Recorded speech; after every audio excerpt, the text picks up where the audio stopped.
Welcome to Igniting Imagination. I'm your host, Lisa Greenwood, and today on this special bonus episode, we're going to spend some time looking from the balcony at a set of ideas about where church and faith may be headed in the year ahead. Our conversation is sparked by an article from Carey Nieuwhof called 7 Disruptive Church Trends That Will Rule 2026.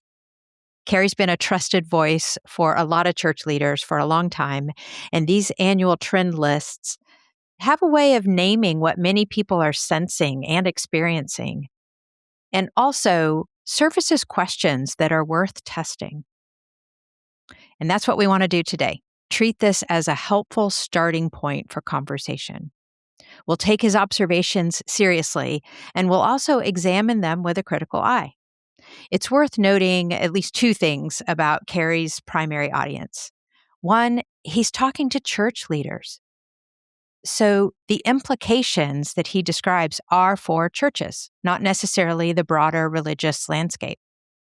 And 2, his audience is often serving in non-denominational contexts. So that's important to remember because many of our listeners are leading in mainline denominational settings with their own histories, structures, and challenges. It's all part of it. So we're asking, what feels resonant here? What needs nuance? And what might look different depending on the communities we serve? The article names 7 trends. We're not going to get to all of them today. So instead, we've decided to focus on 4 that felt especially generative for deeper conversation. We'll talk about the claim that Gen Z is driving a renewed surge in church attendance and what that does and doesn't tell us about spiritual vitality. We'll dig into the idea that young men are increasingly coming to church while young women are leaving, and exploring what questions that raises about power, leadership, safety, and where spiritual authority is actually being exercised today. We'll look at the argument that people are being formed, maybe even discipled, more by algorithms than by churches, and what that means for faith, for formation, and leadership in a digital age.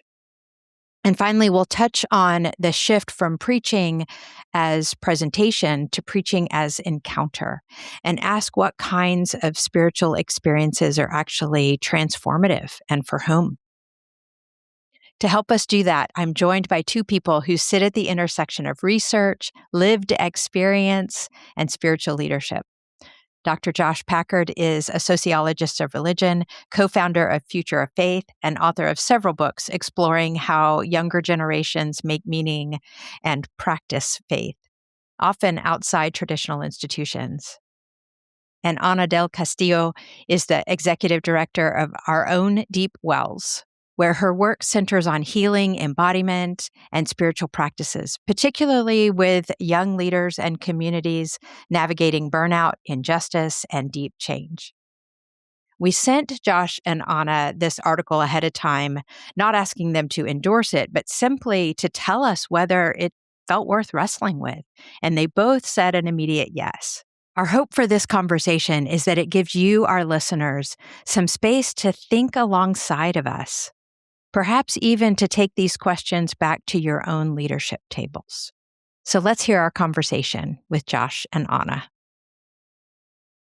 Josh and Anna, welcome. Welcome. Thank you. Yeah, so glad to be here. So what about this list in particular made you interested in the conversation? And I'd love to hear a little bit about what perspective or lens you're bringing as we talk about these trends. Anna, why don't you start out? Yeah, so hello, listeners. My name is Anna Del Castillo. I use she, her pronouns, and I'm based here in Washington, D.C. I was really interested in having this conversation with you and Josh and with a broader audience because I run a small organization called Our Own Deep Wells, Awakening Soulful Practices for Wellbeing with my mentor and dear friend, Reverend Dr. Dory Baker. And we primarily bring soulful practices and mental health resources to young people who are trying to take care of their mental and spiritual well-being. And so one thing that we see in our field is that people are hungry for connection. They're hungry for belonging. they're experiencing high levels of isolation and loneliness. And so it's not surprising to me that Gen Z are flocking to church, as this report shows. And I don't quite think flocking is the right word, but I'm really interested in what is it about the church space that is appealing to young people, and how can we create that in justice centered and spiritual centered spaces that also um, welcome the fullness of young people's identities. And one, if that is in the church, great. If it's not in the church, those are the spaces that we're really interested in. So I'll pause there, and I'm so curious to hear from Josh. Yeah, that's great, Anna. And as we mentioned over email, big fans of the work that you all are doing at Deep Wells and at Future Faith. Like, we get interested in, our name is Future Faith, right? So we're interested in trends reports. But coming at this from a little bit of a different perspective, as a sociologist, I'm sort of answering, or like always asking maybe the most annoying question, which is less like what is in this trend report and more about like why did this person decide to put these things in this trend report. Um, and whenever I see these kind of things, that's what I'm going for. And I think that tells it's sort of its own story, right? That Hmm. what we see here and what we'll discuss and unpack throughout this episode in this trend report is that there's clearly such a, like, people so badly want there to be a resurgence and a like people returning to faith or coming to church for the first time. And yeah, is it a resurgence? Is it a revival? Is it a, flooding back or whatever? We can talk about all those things. But I think that's what we see sort of underlying all this, is that there is, after years and years of this, I think, worn out, tired, decline narrative, which has never been as true as some in the media wanted to make it out to be. There's just a need and a hunger for something different. And that's what I see going on here. And frankly, that's what I see in a lot of these kinds of things that are coming out. Not just this one. Oh, this is great. You two listeners, you can see why we've asked Anna and Josh to be with us today, specifically to look at these trends. And but I want to start with a kind of a meta question, if you will, about these kinds of lists, and have you two reflect on when trend lists like this circulate. What do they tend to get right, and where might they oversimplify, especially in this spiritual reality that we're living? I want to lean on the sociologist for this one. Okay. I think that in anything that's forecasting, the further away you get away from the present moment, the less likely the specifics are to be true. So in other words, like any individual data points that people are pointing to in the future, take them with a giant grain of salt. These are directional, and I think that that's still incredibly useful to be directional, but to keep in mind that, like, nobody's going to hit that target. Trends do not always continue uninterrupted. I mean, there's variation in every trend line. And so, like, generally it's like, well, okay, where is the ship going? I think they tend to get that right more often than not. The further out into the future we get, the less likely it is to be true. Yeah, just to pick up on that, I also feel like the words that we use, or the words that are used in this report, we often assume we know what they mean. So even the word church, which denomination? Is it more conservative leaning churches? Is it, the Southern Baptist Convention, or is it Unitarian Universalist churches are growing, UMC, UCC? And I think that can get kind of lost in this reporting, that we assume it's all Christian churches when I don't believe that that's the case. And then also too, my question when I see a report is also like, who wasn't included in the surveying? Where do race and identity shape some of this data when we talk about young men coming to church? Like, which young men are coming to church? Things like that. So I am always kind of looking for the holes, the missing pieces, who isn't represented in this report. But I also really like what Josh, you just said, that it can oftentimes point to, a correct direction, but I don't think that we need to take these points as like the absolute truth, or assume that we know, that we know what church means when it says the word church. Yeah, those are helpful cautions from both of you as we dig into the trends. Let's hold lightly, and as we've already said, let's use this as a starting point for our conversation. So, Josh, I'm going to start with you here. When you see claims like Gen Z is leading a surge in church attendance, what's the first question you ask as a sociologist? Yeah. Well, for that in particular, because I mean, this has been around the news. That headline, that claim, has been in the news so much. I think that we need journalists who have a better understanding of data because it's a really unfortunate headline. I mean, that the report comes from Barna. Um, Barna, I understand they're trying to get attention for work, but that's it's not incorrect, but it is somewhat misleading. I mean, that study that they did, and if you dig, you don't have to dig very far to see. It's a study of people who go to church, and so the headline comes out as Gen Z is leading a resurgence, but really, it's like Gen Z goes a little bit more than other generations of all the people who go to church. Now, the reality is most people are still not going to church. Like that part hasn't changed. Like there has not been, and this has been documented pretty extensively, that there has not been in the large scale data that's been put out by Gallup and Pew and others, loads of others. We're not seeing that show up yet, that there's been some sort of wholesale resurgence and people going back to church, and certainly not being led by Gen Z. Now, of the people who go to church regularly, Barna's correct. They are going to church a little bit more often, by I think it's less than a percentage point or two than the other generations. That is noteworthy. I mean, it's not usually the younger generation of churchgoers who's sort of leading the way here, but I think it's important to draw some brackets around that.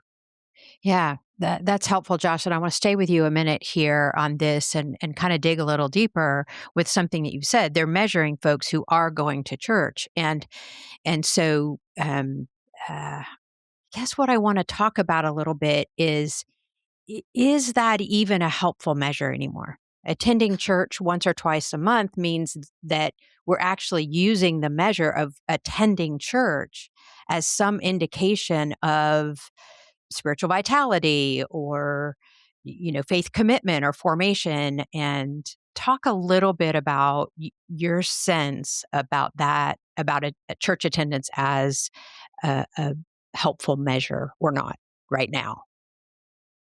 Well, it's always as helpful as it's ever been. I mean, it's because what is it that you care about? I mean, are you measuring the thing that matters, to use the old management adage? And Anna sort of referred to this already earlier. Like, what does worship mean? What does church mean? I write about this in Faithful Futures. We think about this a lot at Future Faith. Like, what is it that you're actually after? If what you're actually after is increasing church attendance, then church attendance is actually, I think, a pretty good measure. Now, if you are using church attendance as a proxy for spiritual vitality or religiosity or some sort of behavior that extends beyond just that one act, then I think it's less useful now than it used to be in the past. We used to rely on um, three fairly straightforward measures. I mean, it's like, there's sort of these identity and these behavior measures around, like, will you check a box on a survey identity saying that you affiliate? And then there's a couple of behavior measures, like, do you tithe or give? And then do you tend? Mm-hmm. And these were all sort of summed up in this one word that sociologists would use called religiosity. I'm not sure that those are good indicators anymore. I mean, I think more than anything, those are really indicators of how much are you willing to trust and identify with an institution. And institutional trust is at an all-time low. I'm more inclined to think that we're going to find, spiritual vitality, religious life, not overtaking institutional life in these, other places, but increasingly, a larger portion of the pie is going to be stuff that's sort of outside of the traditional sort of, depending on your faith tradition, in this case, Christian, it's Sunday morning worship. It's just going to, it's not the indicator of a relationship with Jesus or being saved or believing in God or what have you, like it maybe once was. But, so it's not that it's not useful. I just don't think it tells us the same thing that it used to. Yeah, that's really helpful distinction. It doesn't tell us the same thing it used to. Yeah, yeah, really helpful. Anna, I'm curious, from your work with young organizers and leaders, does this idea of return to church resonate at all? Like, where is the spiritual energy flowing right now? It's such a good question. What resonates with me is people's desire for community and for a sense of belonging and Mm, for a physical space to be with other people to process the sorrow and grief of the world. And as a, Gen Z millennial cusper myself, I crave that. I crave embodied spaces where people are tapping into something deeper. They are tapping into their inner world. And so mm, as a mm, facilitator and someone who has led, over 25 retreats in the last 9 months across the country with mostly young people, that does resonate. I think people are spending a lot of time online, and I think that social media is a discovery ground to mhm, finding spaces to connect. So in TikTok, a lot of people talk about the third spaces. So that could be your yoga studio where you find meaning and connection, and it's a place that you go and you see the same people month to month. Or that could be through our own deep wells. We have discernment cohorts in Washington, D.C., where we bring together a group of people, young people, to talk about what it means to be human during this time in mm, history. I feel like because we know social media is a discovery ground and we know that a lot of churches are using social media to encourage people to read the gospel or come to church, it makes sense that young people are seeing videos and maybe saying, okay, great, I'm going to go to this church on Sunday. Or I was invited by this social media influencer to, start by like going to a cafe for a young men's group or a young people's group. And then that's kind of your invitation into the church space. So I think that social media plays a really interesting role here in terms of, exposing young people to what church looks like and what they might experience within a church. So that actually feels like a hopeful word, Anna. I mean, that Gen Z are seeking community and connection, and that church is a place that they're going to experience that. I mean, may it be so. May the church be the place where we experience the body of Christ in the world. And so one of the things that Carey says in this report is that Gen Z explored what the culture had to offer and found it wanting. I'm curious what your take is on that. Yeah, Anna, what are you seeing there? I mean, I mean, I've got thoughts, but you and data, but you've been on the ground. I'm very curious to see how that resonates. I'm trying to take in that quote. There's just so much there. What it's bringing up for me is wanting spaces or young people craving spaces of belonging that are non-commodified. So when you think about it, church is one of the few, if not only, spaces that you can show up to. You don't have to pay to be in there, for the most part, and you get to experience. When it's positive, you get to experience community. You get to experience a message that helps you to make sense of this really complicated human experience. And so, you know, I feel like young people crave more of that. I think there's something about the commodification of belonging spaces that has left us wanting something else, to say, can I just, Mm, for me personally, my spiritual practices and community looks like going to a park with people and saying, hey, let's like bring a picnic and let's, read some poetry together and talk about our weeks. But I feel like those spaces that are not commodified, that are not exclusive, that invite us to go deeper are something that people my age and younger just are really, really hungry for. So yeah, that's what it brings up for me. Yeah, I think that's right. But I would caution, like, I don't want to be like Debbie Downer on this, but I mean, it's this. You could flip the whole quote and just put it 20 years ago. I mean, you could easily say that young people looked around at the church and found it wanting, and so they left it for culture. I mean, I think the real problem is with this divide. Like, if church leaders or mm, religious leaders are going to mhm, be so insistent on making this distinction between church and culture, um, we're just we're going to be spinning our wheels, honestly. mhm. And I don't think that young people are making that division. I don't think they see church as refuge from culture.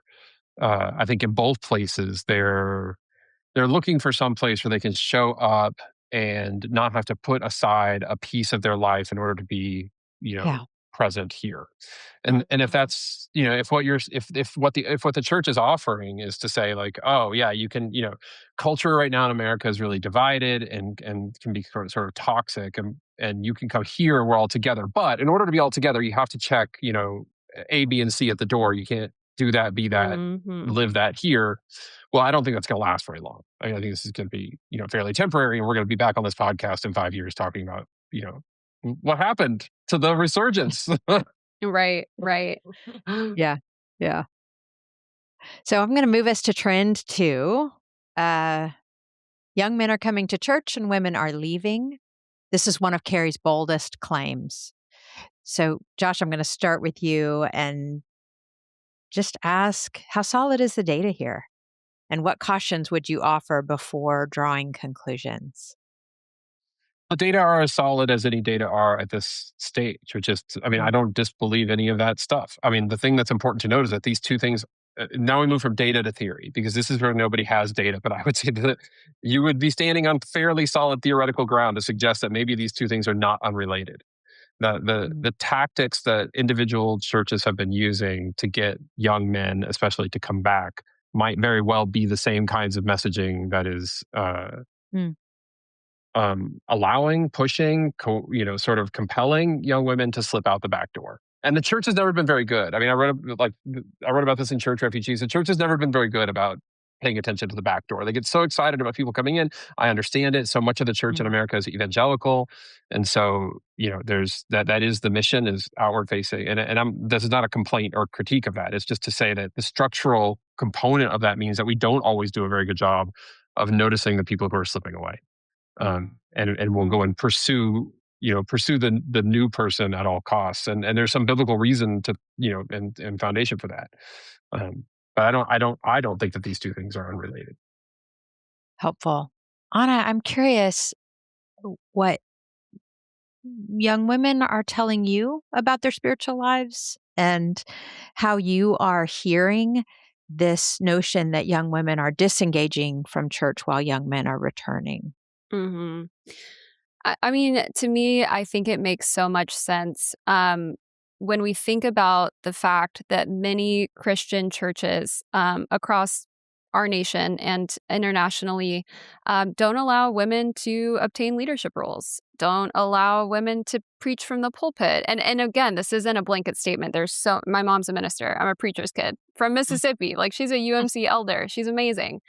But I think a lot of women grow up in denominations where they're like, okay, well, I can't be a leader here, but I'm a leader in my own world. Like, I'm a rock star in my professional career, but I can't be in this space. I I think that's one huge thing. But most importantly, even more so than the sometimes differing leadership opportunities, is people caring about gender and sexuality and our rights to affirmative health care, and how many like, there's a narrative in many Christian churches that women can't access abortion or even in vitro fertilization. And so I think when women who were raised in the church grow up and then they start to form their own political beliefs and their own values about their bodies and their rights, it creates a real schism. And that's unfortunate, I think, for some incredibly welcoming Christian churches like the one I grew up in, and, the safe Christian community that I had. I know a lot of people that we work with in our own deep wells who are deeply wounded by the church. And most of those people are women, are non-binary people, are queer folks. And there's a real rupture in that sense of security to returning to a Christian space. And that makes so much sense, like so much empathy and understanding around that. So I am not surprised by the fact that Gen Z women, I'm looking at Josh because I'm like, I really want the real data in terms of like the real difference in numbers between Gen Z men and Gen Z women. But I am so inspired by this younger generation of women who are really encouraging us to examine with a critical and importantly critical lens these institutions that perhaps have more traditional values around issues relating to gender and sexuality. Yeah. Well, if I can just build on that, and I do not have a solution for this because I do think it's critical to understand the importance that one of the best things about churches is that they're not are intended to be swayed by what's going on in popular culture, or even politics. Like the church is supposed Hmm. to be timeless. Um, at the same time, you know, it, it is really hard to spend 6 days and 22 hours a week living in one world and then being asked to flip that entirely upside down or even substantially for these 2 hours a week that you're coming to church. And we've been graduating more women from bachelor's degrees for decades now in the United States. We've been graduating more women with graduate degrees for a significant amount of time. Women have been, assuming more professional roles and leadership roles because there's a direct line from graduating with more degrees to being in the workforce for longer and to more senior positions. Asking somebody to live in that world, which is not gender equal by any stretch of the imagination, but has seen steady, I think most people would argue progress. Hopefully, most people see that as progress. And then to like put that aside for 2 hours a week and like, hey, we've been trying to get these men to come back. So, now we need you to not do all that you do the other 6 days and 22 hours of the week. For these 2 hours that you're here, we need you to put all that aside. That's a tough sell, right? Like what Hmm. the sort of cognitive dissonance is too much. So I don't know. I don't know what the church does with that. But I know that I know the reality is that I think it's what Anna's describing, which is that a lot of women are like, what's happened? Like I can't do this anymore. I mean, you used the word earlier, Lisa, about hope. And there is so much hope because, I went to divinity school 5 years ago and have just such a cool collection of friends that I met who are interested in spiritual innovation, who are creating these, what we call third spaces that are deeply spiritual places where it's like the new church. It's the Mm. places, it's like the women's circle groups and discernment cohorts and fire salons and sacred suppers. Like these Mm. things are popping up everywhere. And most of the people that I know who are leading them are just someone who's really interested in the field of spiritual innovation. A lot of it is women led. And so there is Yeah. it's not like the people's spiritual and soulful desires are going to this like parking lot as we kind of look at churches and we're like, no, that's not for us. But it's really seeding all this creative imagination about what does it look like? Like, what do our spiritual and soulful lives look like in the year of our Lord and Savior, 2026? Yeah. And there are just so many cool young people and a lot of young women who are creating these spaces. So I just get really fired up about that. And for any of my friends who are listening who are creating those spaces, like those are so needed. And it just reminds me of, the history of when you are standing outside of an institution that doesn't fully accept you or love you, like that creates its own creative energy that I feel really hopeful and excited about. Yeah. That's a beautiful witness of what the Holy Spirit is doing. And it also speaks to a couple of things you all have already mentioned. Anna, you were talking early on about the language that we use. And it's a little imprecise right now when we talk about church. What do we mean? And so how do we get some texture to what we mean by the church's witness today or the church's mission today? And that can look different than the church buildings and Sunday morning worship that we have um, perhaps grown up in or inherited. And so I think that's just a beautiful picture of what it looks like to be the church today. And then I think that is speaking to something you have mentioned, Josh, about the separation between how we talk about the church and how we talk about the culture.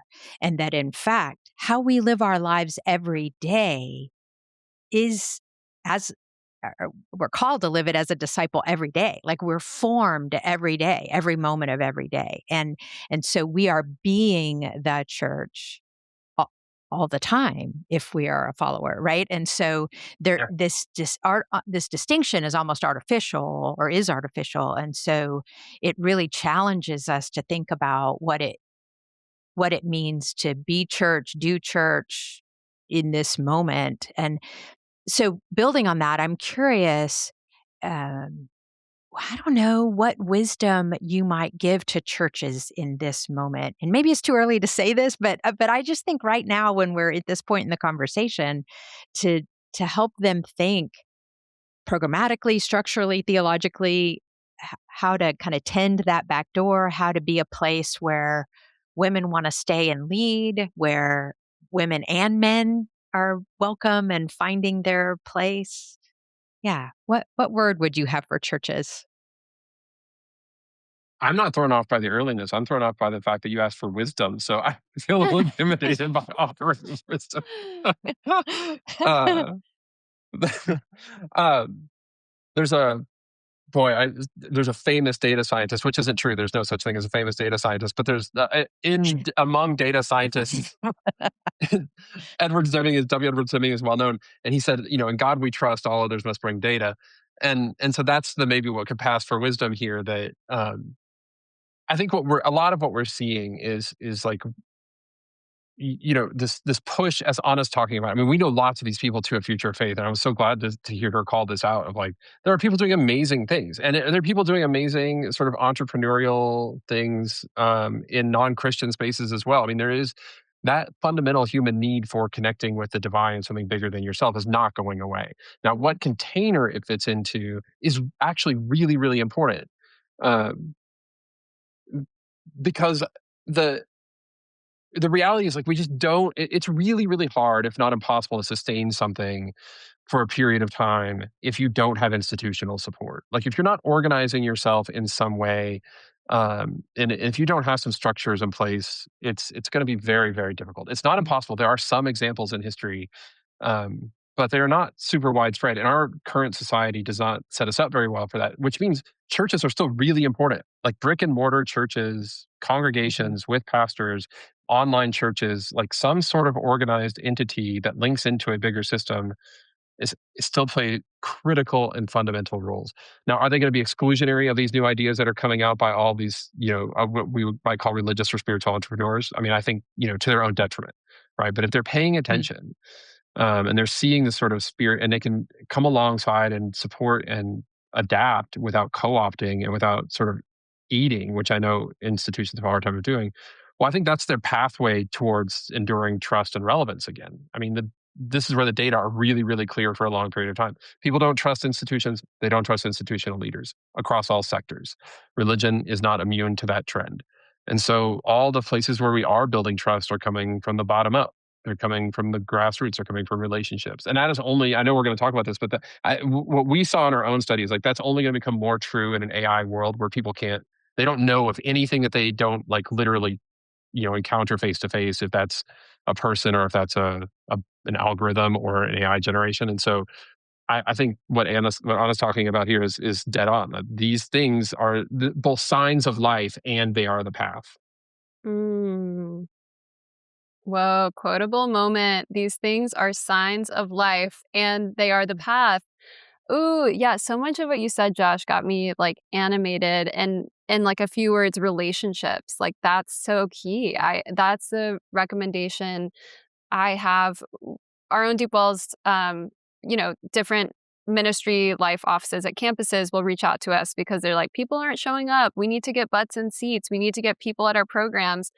And my first question is always why? Like, why does the attendance matter? And like usually what's most important is the relationship, going to meet students at their football games or basketball games or just showing up in the dining hall and seeing what's up. Like, what do they want to do? Are they looking for, opportunities to slow down? But I think we get so stuck on the attendance and the numbers. And even as we talked about earlier in this conversation, like the checkbox of, you came and you were at church and therefore you are active in your faith life. And that's usually not the case. Like you can show up to church every Sunday and still really be missing something that's core or essential to your spiritual life. So my advice would be to really listen to your young people and meet them where they are. I mean, listen to all people, but I think this conversation has been a lot about Gen Z in particular.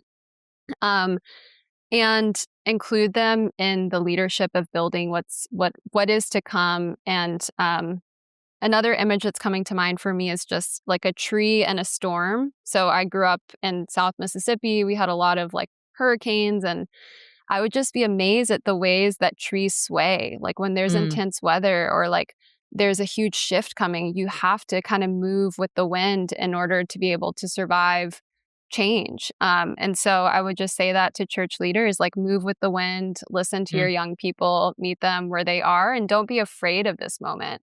As we've talked about, and as we see through our own deep wells, through all of these different circles that people are gathering, like this is hopeful. These are places to go bring your ministry if it's invited to meet people where they are finding purpose and belonging. beautiful. I think this notion of being more nimble and less rigid is something I think church leaders at every level, like local congregations, Mm. judicatories, like can just, it's such a good word. Um, yeah. Okay, I'm going to move us to trend 3. Carey talks about preaching shifting from presentation to encounter. And Anna, I'd love to start with you here because your work really emphasizes embodied practices. So, how does that expand or complicate or challenge the way churches talk about spiritual experience and encounter with God? And really, not just the way churches talk about it, but the way churches live it out in worship in particular. Yeah. Right. Yeah. It's such an important question because, you know, when I hear from young people about their kind of spiritual background, or their religious background, it's often from the position of an observer, from someone who is witnessing somebody else's encounter with God or conversation with God, and it's being told to them. Mm, And what we believe in, our whole mission is that we believe every single person has their own deep well of wisdom. It's ancestral. It's passed on to us through our grandparents. It's, the soulful practices that we learn watching our mothers cook at the kitchen counter. It's, the small prayers that we say with our shoes off in the grass. And that I see so many young people wanting more of that, wanting to feel an embodied sense of connection to the divine, to creation, to the universe.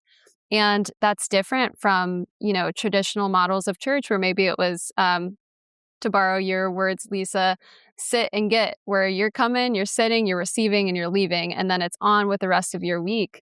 And, we just believe that young people are craving more than that, that they yeah. want to tap into their own deep wells, that they want people to ask them questions about how they've seen God this week, or, what are the ways that they connect to the holy and to the divine. And that's communal. Like that's a Mm, communal soulful practice. That's communal worship.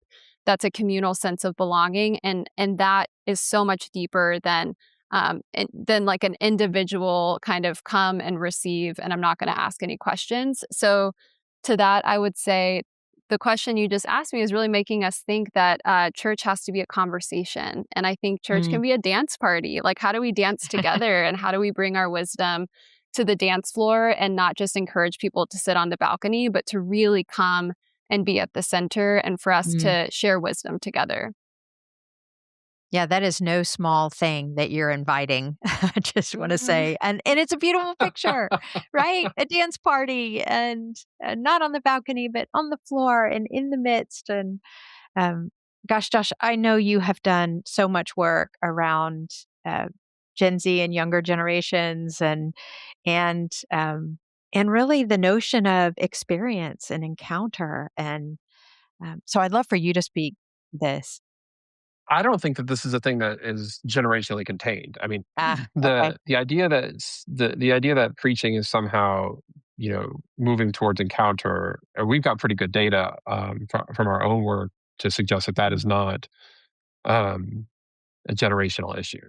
The Okay. In part, this is the 6 days and 22 hours thing again. I mean, where else in our lives do we spend, just sort of being told what to do and nodding along and saying yes? I mean, that wasn't even true when I was a professor as much as I wanted it to be.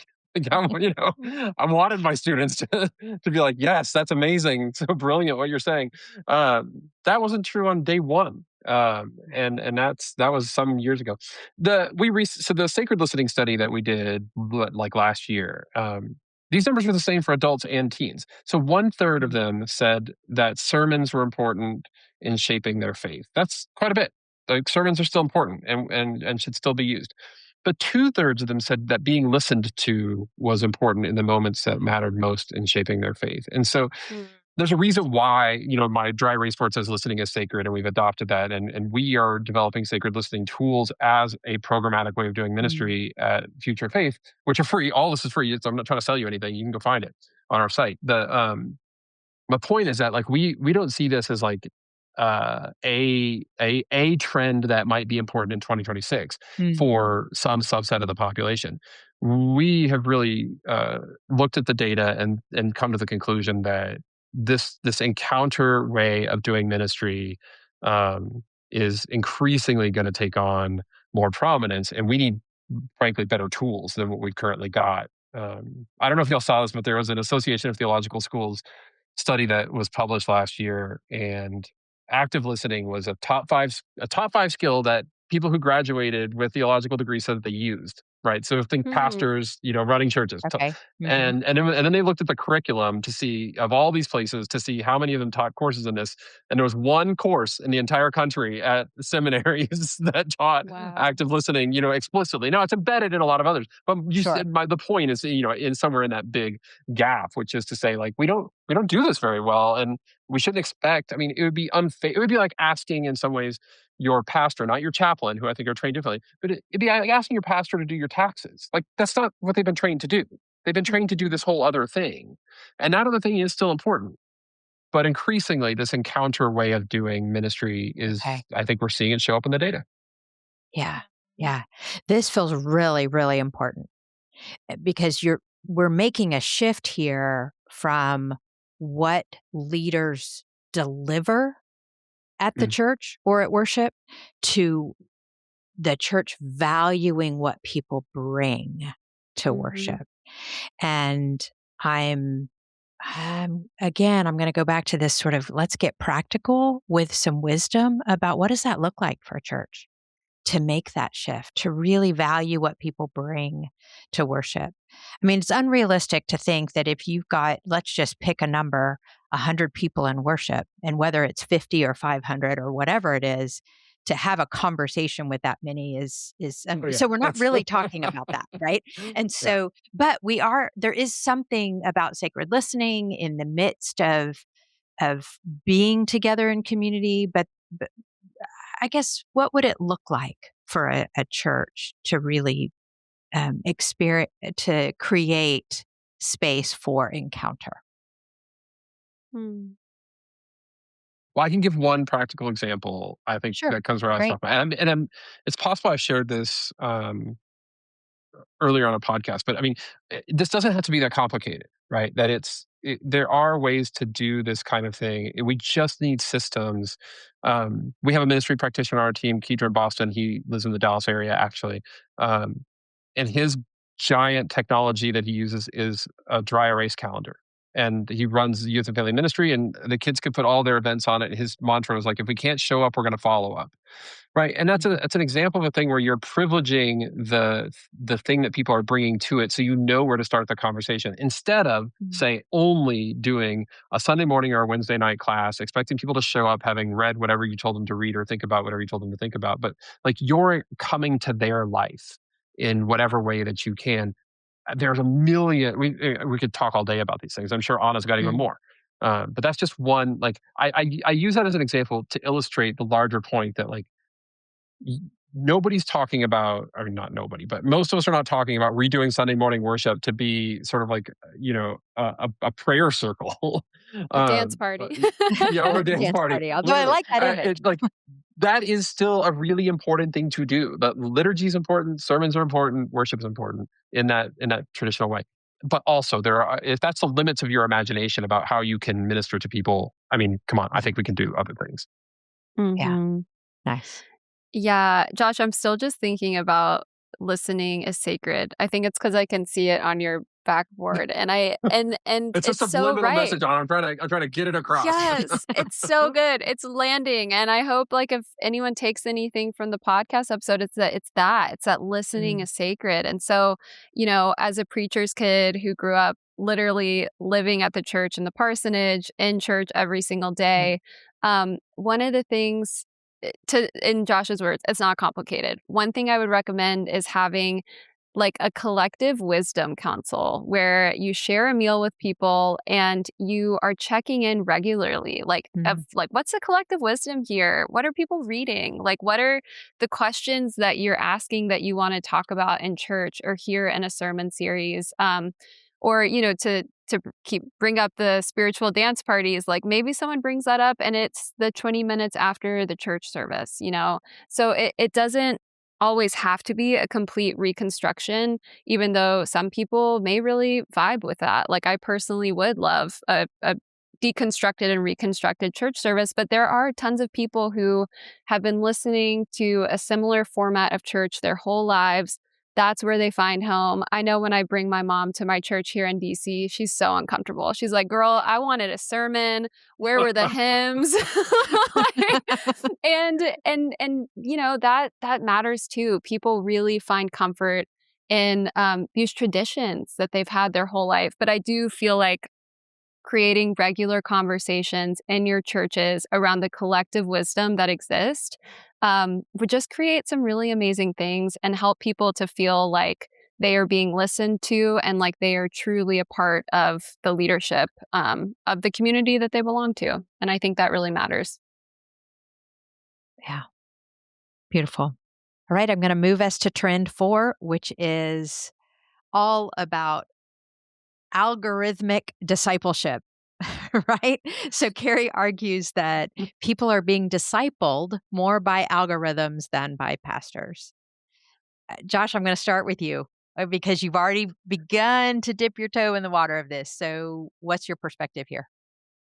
I don't think that's true. I think this is a thing that is true for people who are like super in the weeds about this. That they see it all the time because they're interested in it because it's new. I think the rank and file people are not being discipled by algorithms, except what I can hear sort of what Carey might say, which is they don't even know it. Right? They're being discipled by algorithms and they don't even know it. And that part, there may be some truth to that, but that is. I think we're not passing the smell test yet with most AI stuff, and in fact, the closer we get for AI looking like real life, we're now moving into this default skepticism. So I wrote about this on our blog where it's like we're all doubting Thomases now. In an AI world, nobody we default when we stop being able to tell what is AI and what is real, we default into assuming it's all fake. And so if it's not in front of us and we can't touch it and see it and taste it, then it's not that we don't use it or engage with it. People are still going to be on social media, and they're still going to be interacting with this stuff. It's that we don't think any of it's true, right? The only thing that people think is true is what they actually know. I asked this as a throwaway question because I was like, this is nuts, but let's ask it. It's the very last question on the survey. And I said, are you, to what extent do you agree with the statement? I'm growing more skeptical of everything I see online because I can't tell what is AI and what isn't. And over half of the people, and this is 18 months ago, over half of the people said, yes, like I agree with that statement. It's at the same time, I think when people do real, authentic, genuine connection online, it can matter. We've got a project right now with a bunch of Catholic influencers talking about from virtual to sacramental. So, in short story here, in the Catholic Church, there is no sacramental life that isn't in person. It can't happen virtually. And so, uncovering the ways that these YouTube communities and Discord chats and Instagram channels lead people back to an in-person sacramental life is really critical, and it is happening. Anna, you even referenced it earlier, like it is through invitation and through, so more and more I think that will ring through. But just because people are engaging with algorithmic stuff online or AI generated stuff online, I don't know that means that they're being discipled by it, is the short answer there. I'm curious if you're making a distinction between being discipled and being formed, because it feels like we're being formed 24/7. And so wherever we're putting our energy, that is an attention, I guess I should say, right. It is forming us. And so I've tended to to not distinguish between formation and discipleship. But I'm kind of wondering if, yes, we're being formed all the time, but could we actually call that discipleship? So I'm just That's useful. curious Yeah. about that. That's a useful distinction. I mean, again, like I think we're very, just watching my own 15-year-old he and his friends talk about the algo all the time. The algo is Mm, the algorithm of like what they're being fed. Like interesting. they're like constantly pulling back the curtain on their own lives to each other. And Wow. I don't see anybody like increasingly looking at them, what they see on their phones or on their screens and Okay. thinking like, yeah, that's real. And just swallowing it whole. Like that's And just not, swallowing it. there's less and less of that. I'm hearing that. That's super interesting. Anna, I'm curious how you see digital formation, Hmm. might we call it that, shaping young people's spiritual lives, language, expectations, bodies, Yeah, nervous systems, all of definitely. it. Um, just in short, from my work with young people, I'm thinking a lot about my 3 years as an RA for 18-year-olds. I think we ought to be worried. Like, I think Mhm. it's a valid concern. I think whether it is, I feel it myself as a young adult. I am heavily influenced by the algorithm on my social media, whether or not I want to admit it, of being like, no, I don't really buy into this, but it does shape the lens in which Mm, I view the world because I'm engaging with this content all the time. And the content that I'm seeing is not by my design or my choice. It's oftentimes, it there's someone's trying to push something in front of me for a reason. And I think that it's valid to, have conversations about this in your church communities, just to say, like, what is the lens in which we're viewing the world and how has mm, that shifted in the last 10 years? And I do think, when we talk to young people and we say, what are the things that are bringing you sorrow and despair? A lot of them say it is social media. It's what I'm seeing on my mm, screen. It is my addiction to my devices. It's the ways that I'm comparing my body to other people's bodies. And so, yeah, I don't know if I would agree with the discipleship, but I do think that mm. it is shaping the ways that people are interacting with each other and the world. It's not all negative, but a lot of it can be negative. Yeah, I'm hearing some good cautions in that. Yeah. Okay, I'm gonna bring us to a wrap up, and just with a couple of things that I'd love to hear you all. In particular, if Carrie's list is partly right and partly not quite right, w- what's what's the most important trend about the church and spirituality that you think he misses? Huh.